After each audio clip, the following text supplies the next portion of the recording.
तेव्हा गाव सोडताना काहीच कळलं नाही की आपल्या हातून सुटलं काय. मग आता भेसळीच्या दुधात कशी मिळेल बरं चुलीवरच्या पातेल्यातली दुधावरची साय. आणि पैशाच्या या परताव्यात धावपळीचं आयुष्य हिरावून घेईन सर्व काही. कारण तेव्हा कुठं कळलं होतं की गावासारखा काजवा शहरात पुन्हा दिसणार नाही. त्यामुळे मंडळी, पायांना आता लागली ओढ उबदार नांगरटीत हळूवार चालण्याची. मातीच्या देहाला आस आहे गावच्या मातीत माणसासारखं जगण्याची. नमस्कार मंडळी, मी छाया. आपल्या सर्वांचं आपल्या आणखीन एका नवीन व्हिडिओमध्ये अगदी मनापासून स्वागत करते. तर परवाच्या व्हिडिओला तुम्ही सगळ्यांनी भरभरून प्रेम दिलं, त्यासाठी मनापासून आभारी सर्वांची. आणि 2 दिवस काही व्हिडिओ टाकू शकले नाही. 2 दिवस मी बिझी होते. एक दिवस गावाला गेले आणि एक दिवस घर आवरायला काढलं होतं. तर आज सकाळीच निघलोत फौजी साहेबांनी जामगावला. तर माझ्या सगळ्यात मोठ्या जाऊबाई जामगावला राहतात ना, तर त्यांच्या घराचं काम चालू होणार आहे. स्लॅब पडायचं आहे, आज बोलवले. तर निघलोत आम्ही सकाळ सकाळ आज. चला, कुठं जायचं म्हणलं ना, फौजी साहेब घाई करतात ना, त्यामुळं मग बोलायला सुद्धा मला घाई झाली. चला, सागर आहे घरी, सागर आकाश है ना. चला येऊ.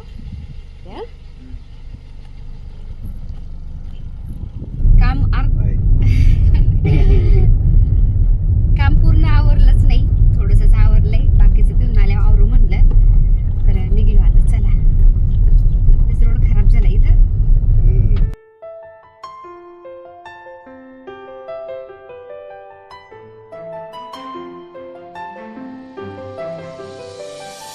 आता जाऊबाईच्या घरी जायचं होतं. जाता जाता भाजीबाईकडे थांबायचं होतं. भाजीबाईच्या मुलीच्या इथं पण थांबायचं होतं. मग जाता जाता नेप्तीमध्ये थांबलो आम्ही. नेप्तीची फेमस भेळ ही. तर भेळ घेतली, त्यानंतर बाकीचं खायला पण घेतलं आणि निघलो तिथून. तर सगळ्यात पहिलं भाजीबाईचं घर लागतं ना, तर भाजीबाईला फोन केला. तर भाजीबाई म्हणल्या मी शेतात आलेली पाणी धरायला मकाला. आणि शेत रोडच्या कडेलाच होतं, त्यामुळं मग आम्ही घरी नाही गेलो, त्यांच्या शेतातच गेलो त्यांना भेटायला. आणि शेतातूनच रोड त्यांच्या शेतापर्यंत जातो ना, तर दोन्ही साईडकडून असं हिरवगार मस्त होतं ना, तर एवढं भारी वाटत होतं ना. आता शेतामध्ये कांदे, गहू, ज्वारी असं आहे ना, तर एकदम हिरवेगार शेत येतं.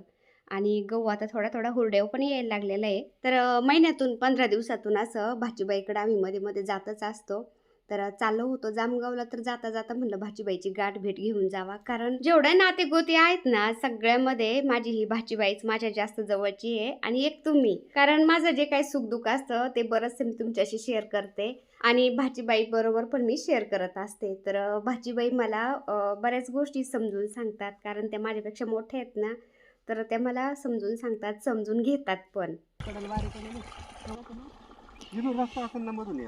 नाही ना पाणी.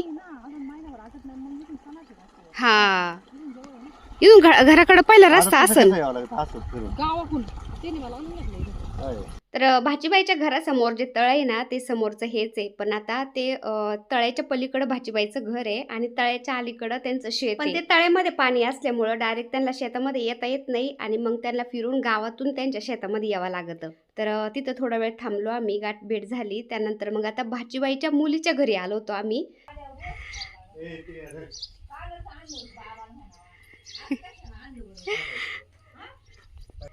म्हणून शाळेत नाही गेला का?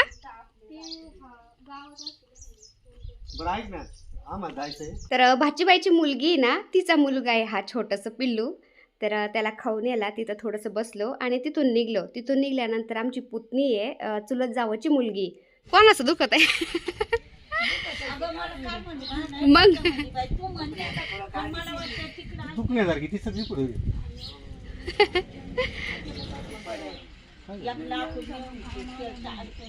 जर असं झालं तर शेतीला डिमांडिंग इंदूरकर काय म्हणतो, शेतीला येऊन खातील, दुसरं काय नाही करायचं. आपली मुलं कष्ट करून खाते ना, ते आपल्या नका बाजारात जाईल.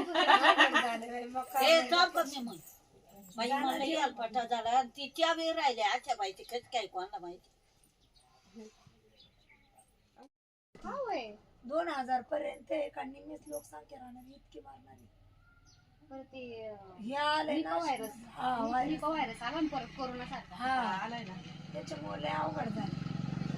बोलायला बोलते, लोकसंख्या झाल्यावर काय नाही डिमांड राहणारची. कमी झाल्यावर काय डिमांड करते.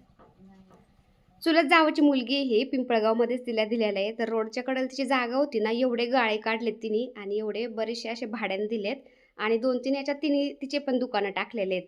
तर तिथं होती तिला पण भेटलो आणि निघलो पुढं. लय स्टॉप झाले. हा आले सरशी सगळ्यांनाच असं थोडंसं 5-10 मिनिटं बसून गाठी बिठी घेत आलोय आम्ही. झाली दुपार आता. हा लवकर निघलो होतो तरी पण गाठी बिठी घेता आता दुपार होत आली. हे घर आहे. अच्छा बांधलं का त्याने आता आहे ना. पिंपळगाव मधून निघल्यानंतर आम्ही आलो आता माझ्या सगळ्यात मोठ्या जाऊबाईच्या घरी. माझ्या ह्या जाऊबाईला तुम्ही खूप कमी पाहिलं असेल आपल्या व्हिडिओमध्ये, कारण त्या बोहऱ्यात नाही राहत, त्या जामगावला राहतात.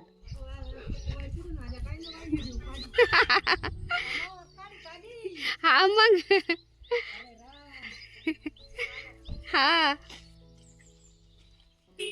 माझ्या सगळ्यात मोठ्या जाऊबाई त्यांच्या मायरिका राहतात, कारण आमचे भाऊजी आहेत ना सगळ्यात मोठे, ते खूप वर्षापूर्वी वारलेले आहेत. म्हणजे त्यांचा मुलगा फक्त 1.5-2 महिन्याचा असन बहुतेक तेव्हा वारलेले आहेत ते. आणि मग माझ्या जाऊबाई त्या मुलाला घेऊन त्यांच्या मायरी राहायला आल्या आणि भावाच्याच घराशेजारी मग त्यांनी छोटंसं एक रूम काढलं होतं आणि तिथंच त्या राहत होत्या. आणि आता त्यांनी मोठं घर बांधायला काढलंय शेतामध्ये, कारण त्यांचा मुलगा मोठा झाला, त्याचं लग्न पण झालं, मामाचीच मुलगी केलेली त्यांनी. आणि त्याला पण आता 2 मुलं आहेत चांगले बरेच मोठाले, म्हणजे माझे नातवंड. तर ते आता शाळेमध्ये गेलेले त्यामुळं घरी नाही आहेत. आणि ही मनी माऊ दिसली, मनी माऊ नाही बोक्का येतो पण असं इंग्लिश टाईप आहे जरा ना, एवढा भारी आहे ना, इतकं शांत आहे ना.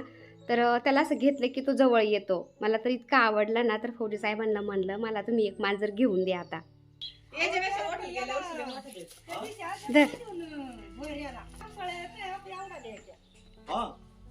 मला तर नावालाच लागलं त्या रामफळात. हे तरी बारीक आहेत मी सांगते ना.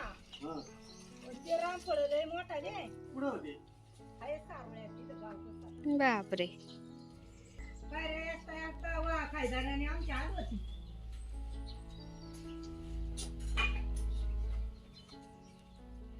हे बाळ राहिला का?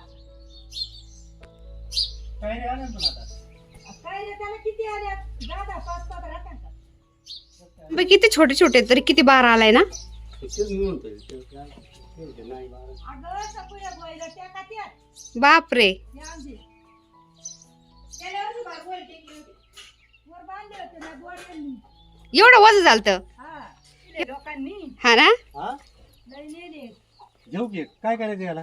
ते मूत काढ्यात असलं तरच खायला. अय मग काय खाता, कोणला मुतखडा नाही.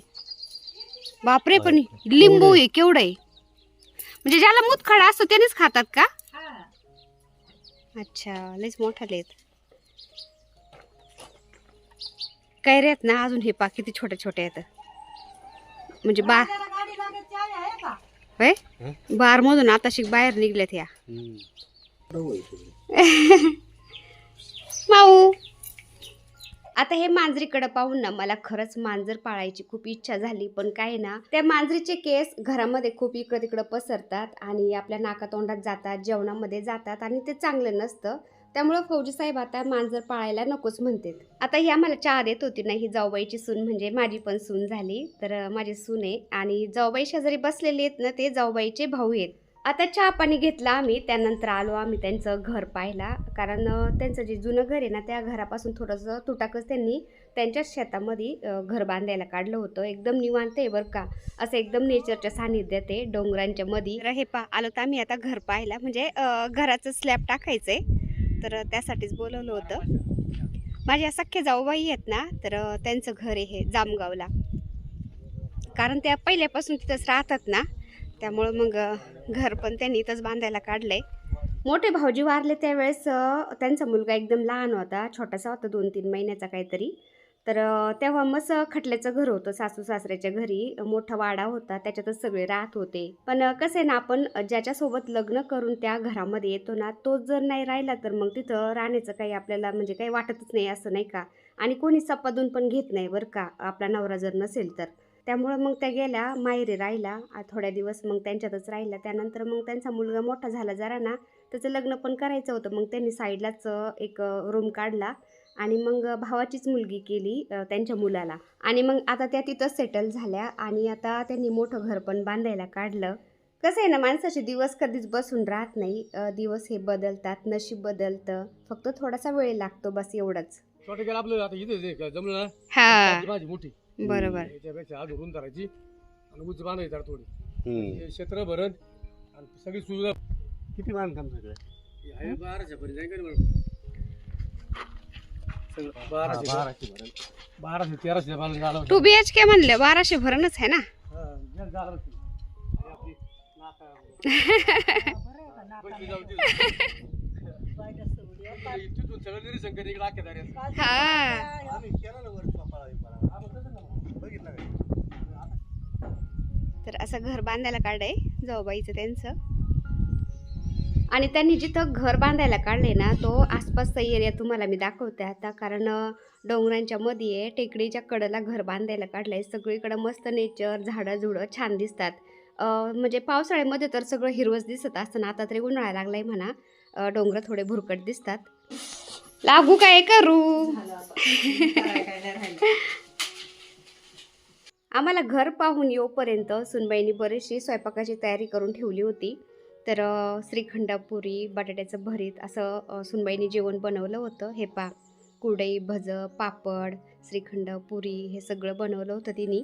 आता जेवण बनवून झाल्यानंतर फौजी साहेब लगेच जेवायला बसले, कारण त्यांना भूक लागली होती. सकाळी त्यांनी थोडासा नाश्ता केला होता, पण दुपार झाली होती, त्यांना भूक लागली होती खूप, कारण त्यांना भूकला अजिबात दम निघत नाही. आणि फौजी साहेबांजवळ बसलाय ना तो माझ्या मोठ्या जाऊबाईचा मुलगा.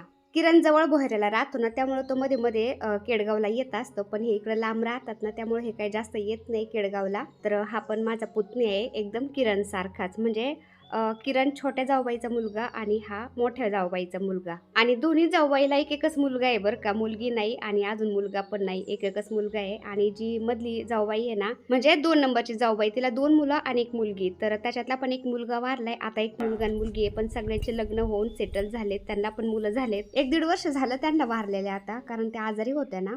तर त्या वारलेल्या 2 नंबरच्या जाऊबाई ह्या 1 नंबरच्या आणि 3 नंबरची जाऊबाई किरणची मम्मी आणि मी 4 नंबरची, असं आम्ही 4 जणी जावा. तर निघताना सुनबाईने हळदी कुंकू लावलं आणि निघलो. कसं मस्त नेचर दिसत होतं. तर आलो घरी आता जामगाववरून.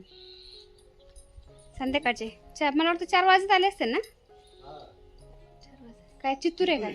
चित्तूर आहे ना. इथंच राहतो. कुठे? त्याच्या वर आहे त्याच्या वर. ओढाला काय नाही. वर गेला वर. वर गेला का? टेरेसवर. टेरेसवर गेला. उडाला इथंच राहतो. हा ना.